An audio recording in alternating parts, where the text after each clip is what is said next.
Welcome. The yin sequence will be what I informally refer to as a double flower sequence. 2 asymmetrical postures, a symmetrical pose followed by 2 more asymmetrical postures. So the first asymmetrical yin posture is a posture known as quarter dog, which is the modified form of melting heart pose. Then one side of twisting dragon. The center pose, the center of the flower, is a forward fold known as Snail Pose. There'll be an alternative for that one. And then the other side of twisting dragon, and finally the other side of quarter dog pose. So some useful props might be a couple of yoga blocks or some books for modifications, and also blankets, pillows are handy to have around. The theme for this practice will be one of the brightest stars in the night sky. It's a northern star prominent in the late fall and winter, a star by the name of Capella.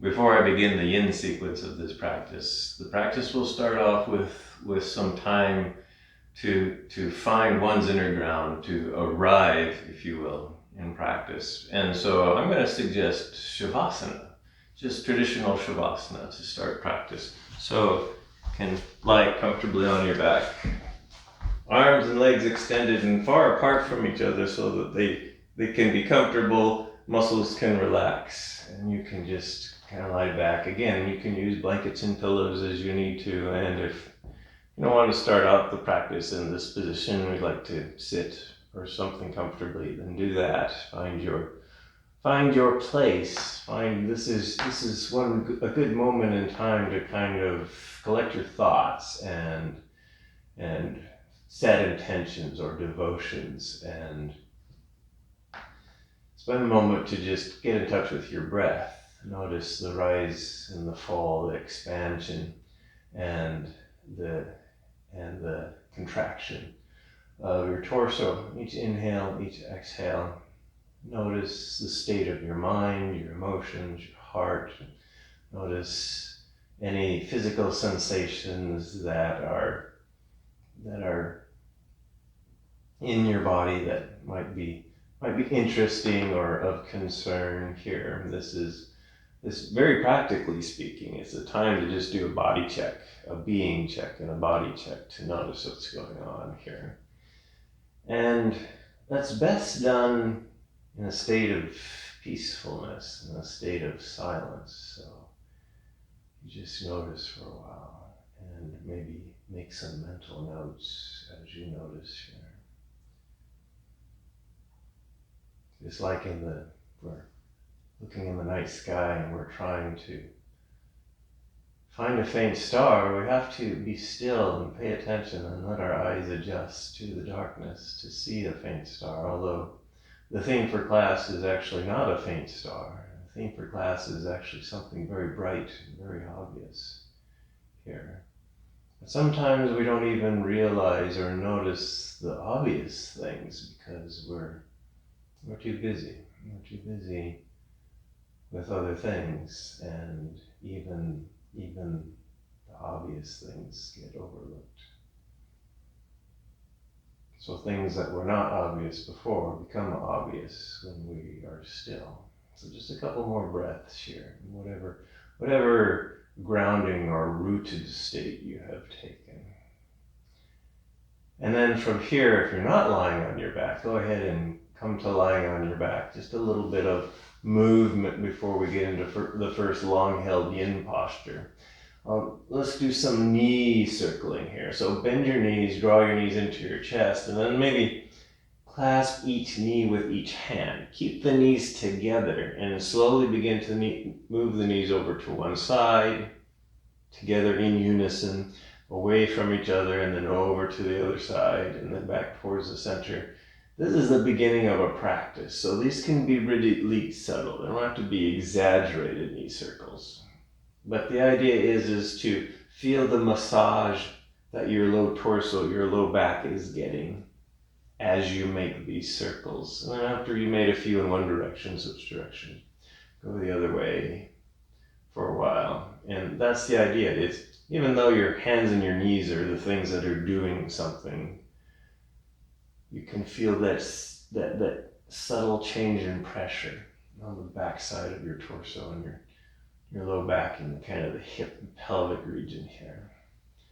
And then at some point stop, gently roll over to one side, bring yourself up, and we'll get started with this double flower sequence. So the first posture is called quarter dog, and quarter dog is a modified form of melting heart pose or puppy dog pose, depending on what name you're used to with this posture. So you start out with hands and knees, on hands and knees.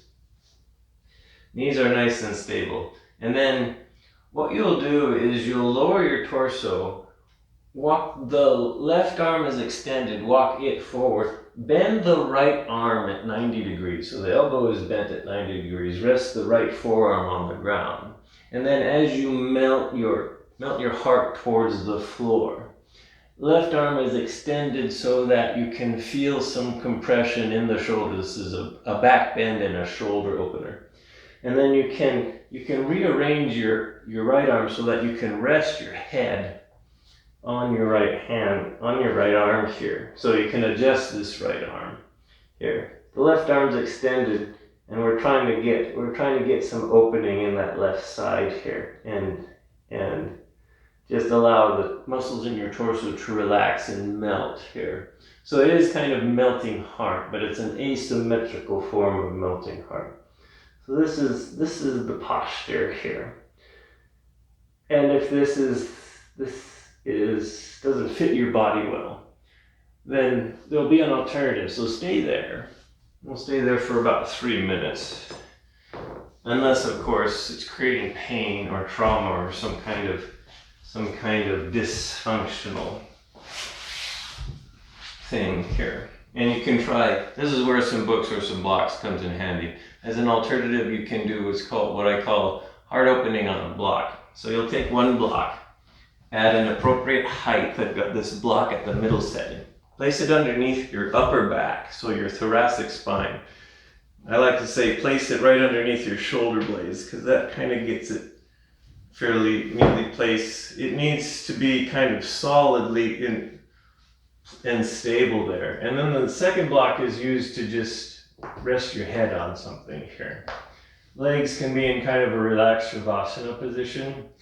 Arms can be at your sides here, or you can slowly extend your arms up. Notice how the sensations change, and when the sensations get enough for you in your shoulders and your arms, pause there.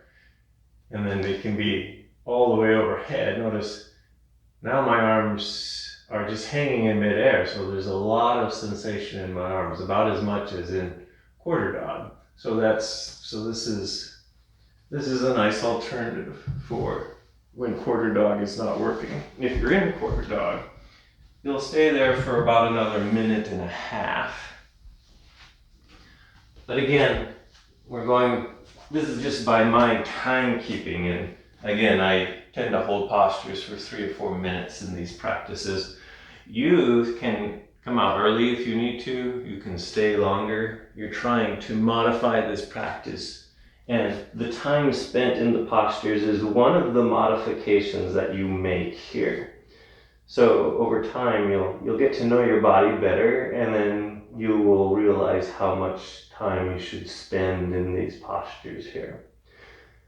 So again, this is yin. So the 3 principles of yin or the mechanics of yin are: find your edge, find your most appropriate shape where you're feeling your stopping points. You feel compression and tension. It might not be the most comfortable feeling, but you know you're not harming yourself here. And then you stay. Second principle is called stillness. You stay for a while and just pay attention. Maybe instructors would say enjoy the stretch, but oftentimes it's maybe not that much, very enjoyable here. So you You're just noticing what the feelings, and then finally you stay for some time. Time is the last element here. We're almost out of time for this side of quarter dog. We have about 2 or 3 more breaths here. Maybe take some time to reacquaint yourself with your breath and with these final sensations. And then when you're ready to come out, let your hands bring yourself up. A nice counter pose for this might be a modified form of child's pose. I like to call it Warrior 4. Warrior 4 is a wide-legged child's pose, so bring your knees about mat width. Sit your hips back towards your heels until they stop, and then lower your torso forward. Arms can be forward or arms can be along your side. This is the counter pose, so we're only here for a few breaths. Just kind of release the shoulders and the arms from that back bend and that shoulder opener here. And then slowly bring yourself up. The next yin posture is a modified form of dragon pose called twisting dragon. So once again, come to hands and knees here. And then bring the left foot forward. Inch the right knee back. So you're in this low lunge. So dragon pose is essentially this low lunge. Twisting dragon adds a slight twist to the torso. So for twisting dragon, you basically lower yourself down onto the right forearm. And you can adjust the right wherever you want the right forearm to be. And you hug the left knee with the left arm. So notice my torso is now slightly turned here. And then this is called twisting dragon. Head, usually you just want to hang your head down, or you can prop your head up with a block or two underneath your head. So you can keep your head lifting, but that's slightly yawn because you have to use a lot of muscles in your neck to keep your head up. So it's maybe useful to lower your head down here. And we'll stay here for 3.5 minutes here. If you're finding this posture to not work for your body here, the alternative for this one is what I call inverted dragon. So you make your way onto your back, right leg extended. Draw your knee into your chest. That's stage number 1. Stage number 2 is maybe raise the shin and the foot so the bottom of the foot points up towards the ceiling. Clasp the shin, the ankle, or the foot. And then I'll just allow this knee to drift down. It's more commonly known as half happy baby pose, but in the context of yin, I like to call it upside down dragon or inverted dragon.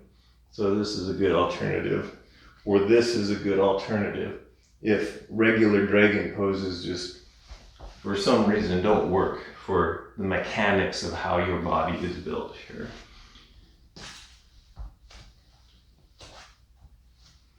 So we'll stay here for a couple more minutes, and we can start to think about and discuss one of the characteristically bright stars in the night sky in the fall and in the winter. Capella is the 6th brightest star in the night sky, not including our sun, not including bright planets. But if we're just stars other than our sun, Capella is one of the brightest ones, and it's the 3rd brightest one in the northern sky, right after Arcturus and Vega, which are the 2 brightest in the northern sky. So it's considered a northern star, although, and if you're far enough north, it's circumpolar, it never sets. But you can see it from the southern hemisphere if you're far enough north. I kind of compare it to the bright star Canopus. So from southern latitudes in the northern hemisphere, you can see Canopus rise for a small period of time along the southern horizon and set here, even though Canopus is a deeply southern star. Capella is the same way. If you live in the southern hemisphere, then it rises above the northern hemisphere for a while and then sets too. So you can see it from northern parts of the southern hemisphere. It's kind of all by itself. It's in a giant constellation known as Auriga. Auriga is the charioteer, but Capella is not known as that. Capella is a star known from antiquity as the goat star. In fact, the name itself means female goat here. And it was known as that long before the Greeks renamed the constellation it was in and dedicated it to chariots and chariot drivers here. So about a couple more breaths here in twisting dragon here. This has led to some very confusing artwork for the constellation that Capella is in. Just maybe one more breath and then we can come out of twisting dragon here. So when you're ready, maybe bring yourself back to just a basic low lunge. And I'm going to suggest downward facing dog, a yang posture here. So tuck your back toe, flatten your hands, and then press yourself slowly backing up into downward facing dog. Maybe stay here for a breath or two. You can take your dog for a walk. You can do three-legged dog just to get some motion in and to work out the kinks of that posture. Or you can come down onto hands and knees, maybe do a little bit of cat rolling here.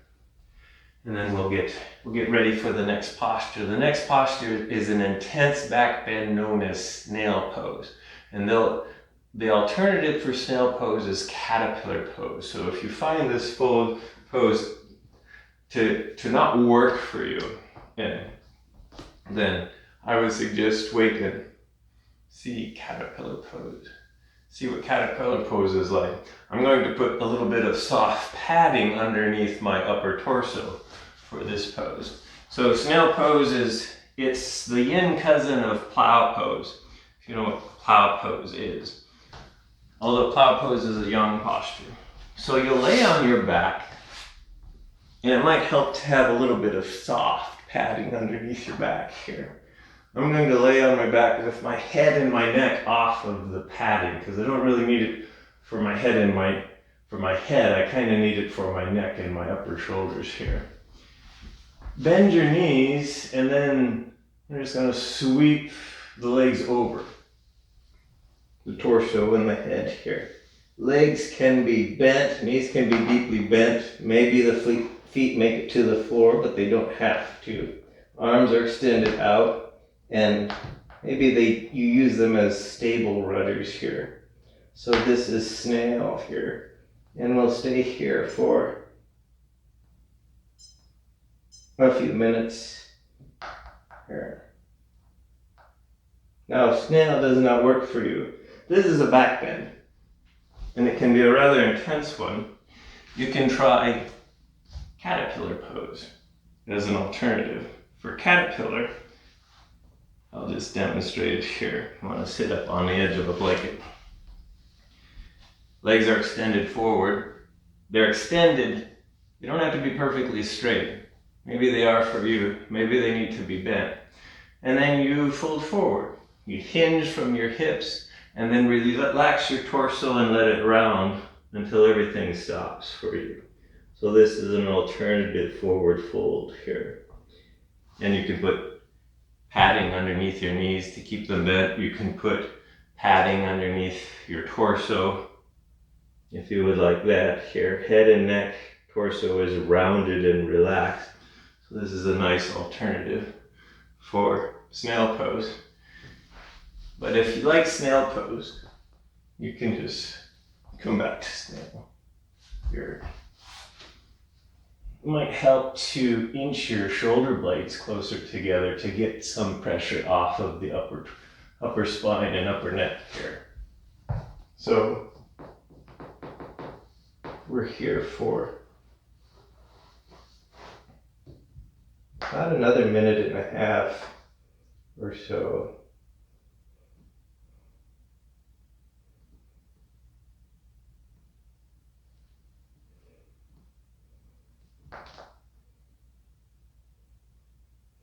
So if you see old-time drawings of the charioteer driver, the chariot driver of the constellation Auriga, you will often see the driver holding a goat, and that's because Capella itself was known as the goat star, long before Capella got associated with the Greek constellation of the chariot driver.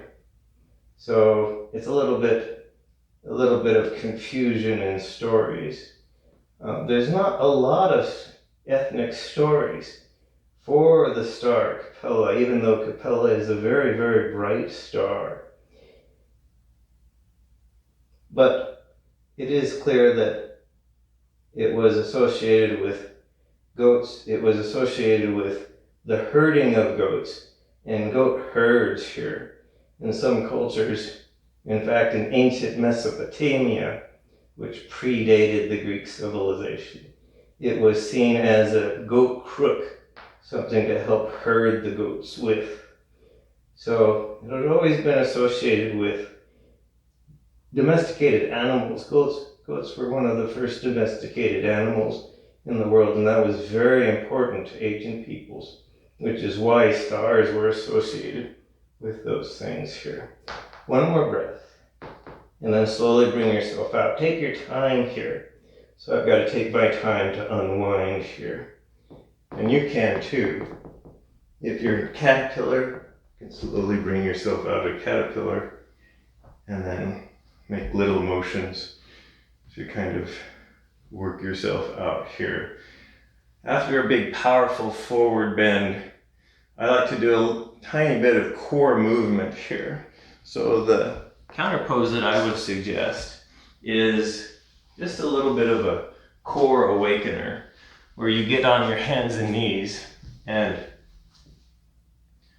I just call this Sunbird Lengthening. So from hands and knees, nice stable stance in table pose. And then extend your right leg out, lift it up to torso height, press that right heel back, extend the left arm forward, and then get long with that leg and that arm, trying to grow your body as long as it can. Just stay for a breath or two.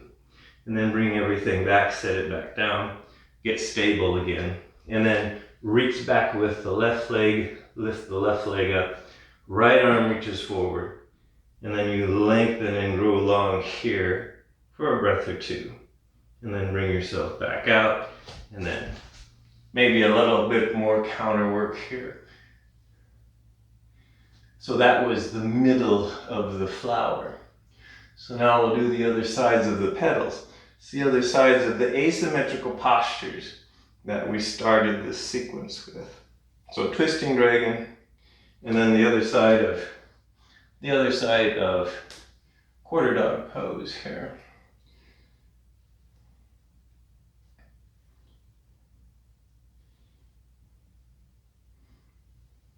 So in some Slavic countries, Capella is seen as a hawk.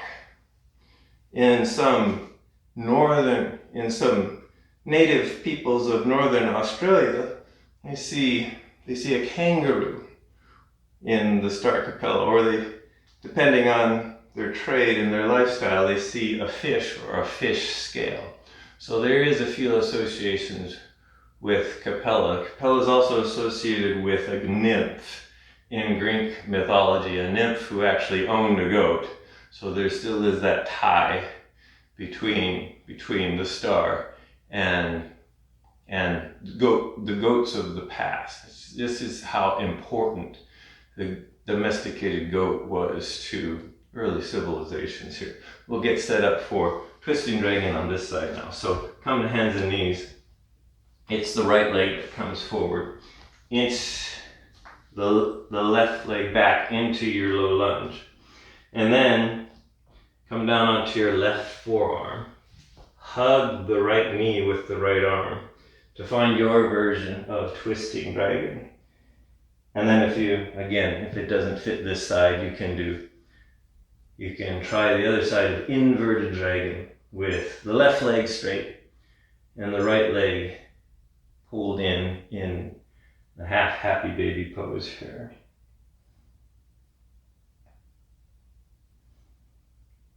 But since the invention of modern astronomy, we've actually studied, because it's such a bright and prominent star, It's a star that's easy to find, easy to identify. In fact, some of the ancient peoples used Capella to point them to a very famous grouping of stars, the Pleiades.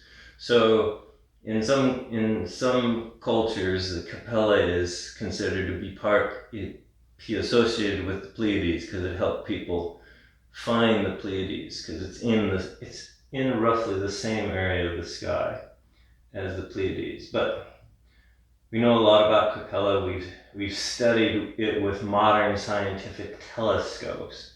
And even though most stars in the night sky appear to be single points of light, many, if not most, stars that we see are actually multiple star systems. Capella is no different. Capella is a multiple star system. It's actually made up of 4 stars. It's a 4-star system. But there's 2 main components that make up the bright part that we see. So it's actually 2 yellow giant stars, and then 2 very small red dwarf stars. So I'll talk more about the bright yellow giant stars. So there's two yellow giant stars, quite a bit larger than the sun. So both of the stars are roughly 2.5 times the mass of the sun. So quite a bit more massive. They're actually about 10 times the diameter of the sun, both of them. And they're very, very close together. In fact, the distance between them is the distance that Venus is from the sun. Now, if you think about for a minute, 2 giant stars that are both 10 times the size of the sun, and they're at the distance of the sun and Venus, that means they're extremely close together, and we could not resolve the 2 of them as 2 separate stars for the longest time. It's only been recently that we had the technology, sophisticated technology to actually resolve the stars as 2. Before that, they were known as a spectroscopic binary. What that means is when you look at the star, you split it up into starlight. Astronomers notice that there's this spectrum of 2 stars there, even though there's only 1 star. And the answer is well, they're actually so close together that you couldn't actually make an image of the individual stars here. Just one more breath on this side of twisting dragon or inverted dragon. And then slowly bring yourself out. You can do downward facing dog again if you wish for a counter pose. Or if you're saying, yeah, I wanted to do a yin practice, not a yang practice. Maybe some other gentle motion to work out the kinks during the counter pose time, during the reverberation and the response time to a yin posture. And then when you're ready, we'll get set up for the other side of quarter dog pose. So come back, hands and knees. Start melting your torso down towards the floor. And now it's the right arm that extends out. Left arm turns 90 degrees, and then you situate that left forearm so that you can maybe rest your head on that forearm. You don't have to. Head can be in front of the forearm. Head can be behind the forearm. The idea is to allow your back to be in a back bend with the relaxing of your torso muscles. Your right arm is extended to get an opening and a bit of a stretch in that right side. And then we stay here for a few more minutes. And again, you can repeat heart opening on a block. If this, for whatever reason, this posture is not fitting you very well here. And then we'll stay here for a few more minutes here. So settle in, get in touch with your breath, get in touch with how you're feeling here.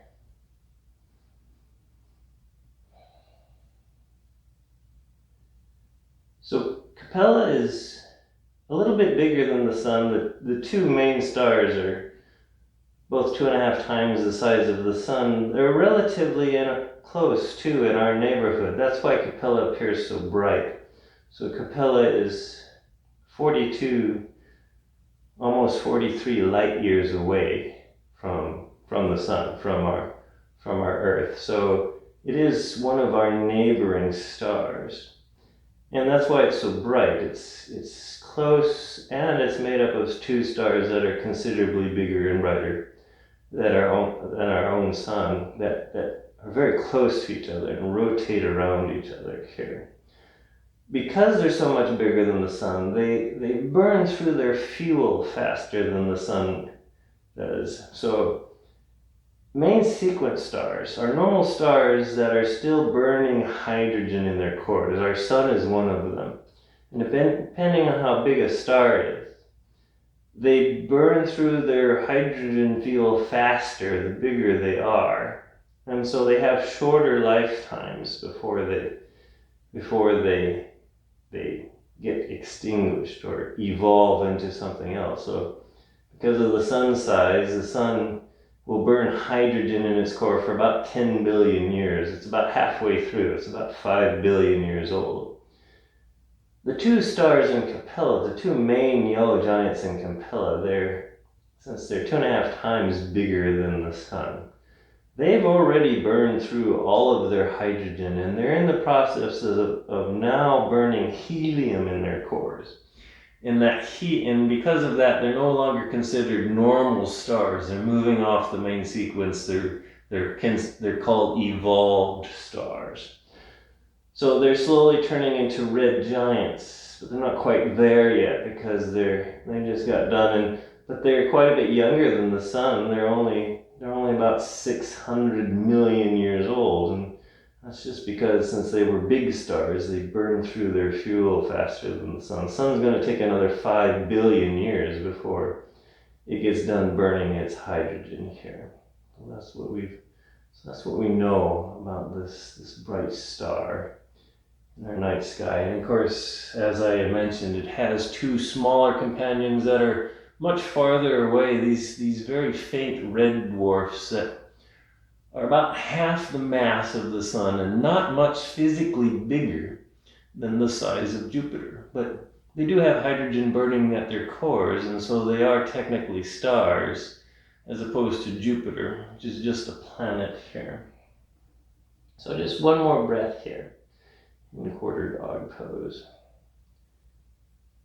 And then slowly bring yourself up and out. Again, I'm suggesting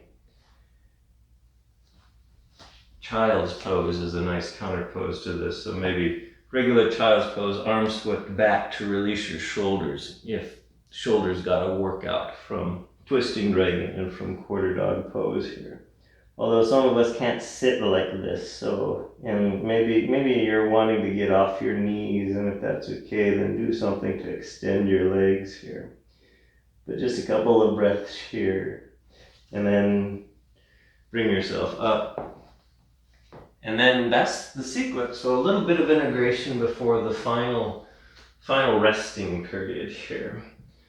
So we'll try some twists and some lateral bends. Come to a comfortable seat. I'm going to sit cross-legged up on a little bit of padding, but any stable seat will do here. Just have some space around you here. So a twist to the right here.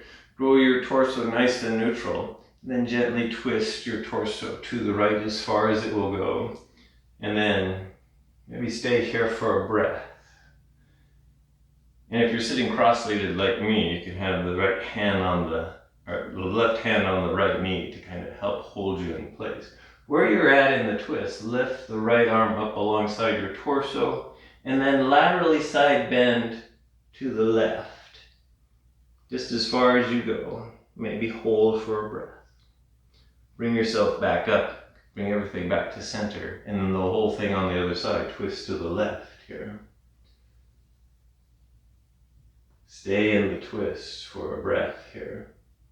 And then at some point, raise the arm up behind you, the left arm, and then very gently laterally side bend over to the right side. Pause here for a breath and then bring yourself back up. come back to center. And then a little bit of free-form yoga at the end of this practice. So if there's any other kind of movements or postures that you would like to do to create balance, to create groundedness, do those. And then come to your favorite resting posture, your favorite restorative posture.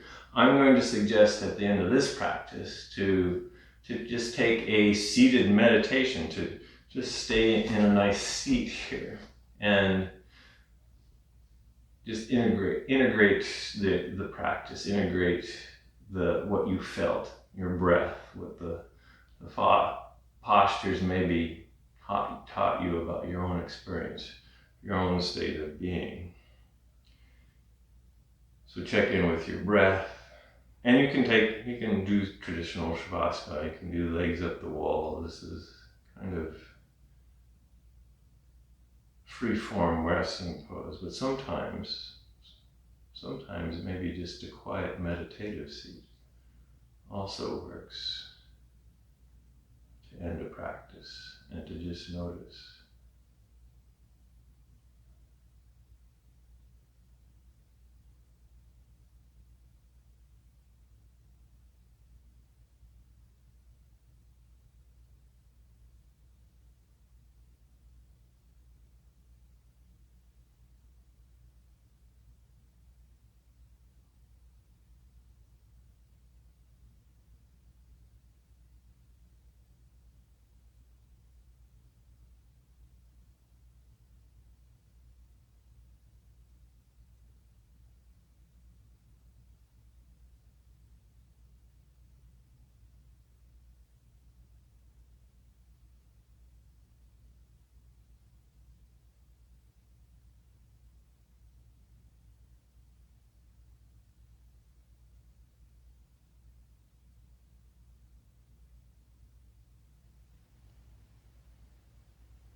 At some point, begin to deepen your breath. You can make little motions, maybe wiggle fingers, wiggle toes. Maybe make some gentle motions, kind of wake your body up, bring it back here. If you were lying on the floor, then from there, gently bend your knees and roll over onto one side. Stay there for a moment to thank yourself for your practice, but also to thank yourself for your unique embodiment in this universe. The universe is ecstatically joyful that you are here.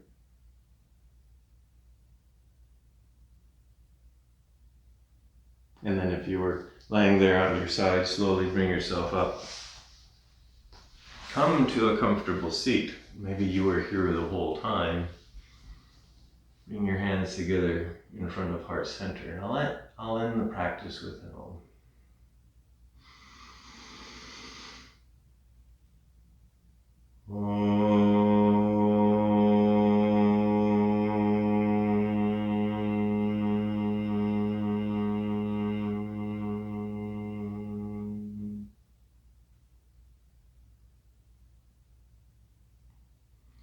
The inner starlight in me honors the inner starlight in you.